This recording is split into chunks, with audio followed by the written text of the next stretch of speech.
សូមគោរពបាទសម្ដេចទ្រង់ឯកឧត្តមលោកលោកស្រីប្រិយមិត្តបាទនិយមទៅតាមដានបាទ GVN News 24ម៉ោងក៏ដូចជាលើស24ម៉ោងបាទសូមគោរពដល់គណៈអបសង្ឃរាជបាទសម្ដេចព្រះសង្ឃគ្រប់ព្រះអង្គបាទគណៈកម្មការអាចារ្យបាទគ្រប់គណៈទាំងអស់បាទយើងខ្ញុំទាំងអស់គ្នាបាទជាអាចារ្យបាទគណៈកម្មាធិការជាអាជ្ញាធរដែនដីមន្ត្រីរាជការបាទព្រមទាំងពុទ្ធិបរិស័ទចំណុះជើងវត្តបាទចង្ក្រានតាព្រំស្ទឹងមានជ័យប្រិយមិត្តទូទស្សនិកជនយើងបាទនិងពុទ្ធិបរិស័ទគ្រប់មជ្ឈដ្ឋានបាទមូលនិធិមូលមតិប្រិយមិត្តបាទឯកច្ឆានបាទប្រមូលផ្ដុំធ្វើបាទបុណ្យកឋិនទានសាមគ្គីបាទដើម្បីដង្ហែទៅប្រគេនព្រះសង្ឃដែលគង់ចាំព្រះវស្សានៃមេត្រីមាសបាទ3ខែនោះនៅក្នុងបាទចិត្តស័កដែលកើនឡើងពីអង្គកឋិនទានបាទគឺយកមកកសាងបាទសមិទ្ធផលនានាក្នុងវត្តអាស្រ័យហេតុដូចបានជម្រាបជូនដល់ខាងលើខ្ញុំបាទប្រកាសរណាបាទខ្ញុំបាទនាងខ្ញុំមានកិត្តិយសសូមបាទគោរពអញ្ជើញ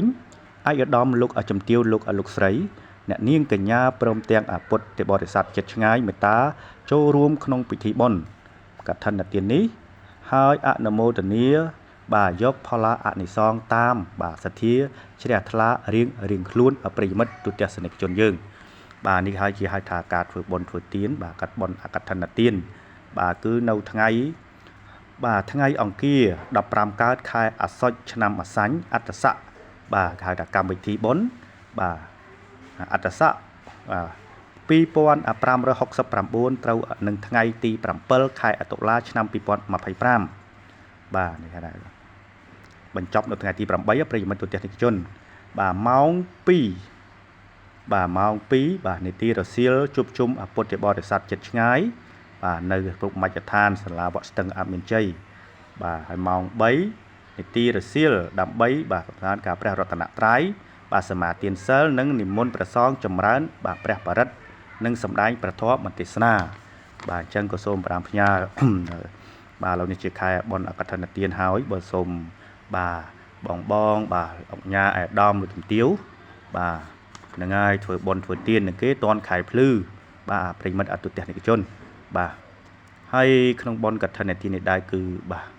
គឺបុណ្យកឋិនទានសាមគ្គីនោះទេប្រិមិត្តអតុទស្សនិកជនយើងបាទគឺនៅថ្ងៃ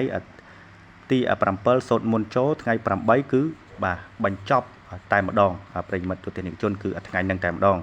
បាទដល់ពេលហែម៉ោង2រសៀលនេះគឺដង្ហែចូលបាទព្រះវិហារហើយជាចុងក្រោយនេះក៏សូមគោរពបាទជម្រាបលាបាទសម្ដេចទ្រង់ឯកឧត្តមទាំងអស់គ្នាបាទអ្នកអង្គញាបាទគណៈសង្ឃគ្រប់ព្រះអង្គបាទអញ្ចឹងហើយខ្ញុំបាទរស់មិនយូរហើយប្រស្អាតនេះគូផ្សព្វផ្សាយតែរឿងបាទពិតហើយក៏ដូចជាយើងចង់លើកដំកើងព្រះពុទ្ធសាសនាយើងឲ្យបាទប្រទេសជិតខាងបាន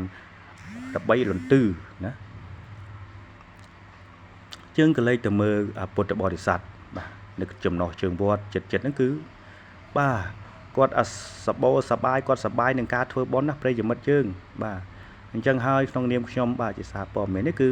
បាទផ្សព្វផ្សាយតែរឿងពិតទេក៏ដូចជាមិនប្រឌិតអីឡើយមើលប្រិយមិត្តណាបាទលោកតាលោកយាយបងបជាការពារអាជ្ញាធរដែនដីជាពិសេសបាទសម្ដាប់ធ្នាប់នៅក្នុងវត្តអារាមនេះគឺល្អអត់ខ្ចោះមានអាជ្ញាធរដែនដីបាទដូចជាលោកចៅសង្កាត់បាទលោកបានបាទគេហៅថាជាការពារហ្នឹងគឺការពារបានល្អឥតខ្ចោះតែម្ដងបាទសូមអរគុណសូមគោរពលាតែត្រឹមនេះ